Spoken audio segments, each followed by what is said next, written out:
TNZ, মাহবুব garments সহ দেশের যেসব কারখানার মালিকের কাছে শ্রমিকের টাকা পাওনা আছে তারা ২৮শে মে এর মধ্যে পরিশোধ না করলে সেখানেই থাকুক আটক করার হুঁশিয়ারি দিয়েছেন শ্রম ও নৌ পরিবহন উপদেষ্টা অবসরপ্রাপ্ত brigadier general M Shakhawat Hossain.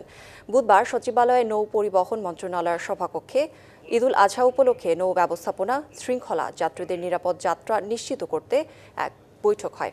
পরে কথা বলেন উপদেষ্টা। তিনি জানান, কোনো মালিককে ছাড় দেওয়া হবে না। ৫ জনের বিরুদ্ধে গ্রেপ্তারি পরোয়ানা হয়েছে, আরও হবে। ঈদে নৌপথের নিরাপত্তায় লঞ্চে অস্ত্রধারী ৪ জন করে আনসার থাকবেন। বাল্কহেড ঈদের আগে ও পরে ৩ দিন চলাচল বন্ধ থাকবে। কালকে আমরা অনেকক্ষণ দুই চারটা মালিককে নিয়ে বসছিলাম এখানে।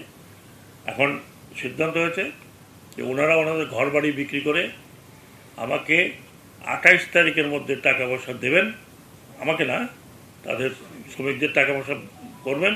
আর যদি না করেন তাদের জন্য আমার হুলিয়া জারি হয়েছে, মানে ওয়ারেন্ট জারি আছে, দে উইল বি অ্যারেস্টেড।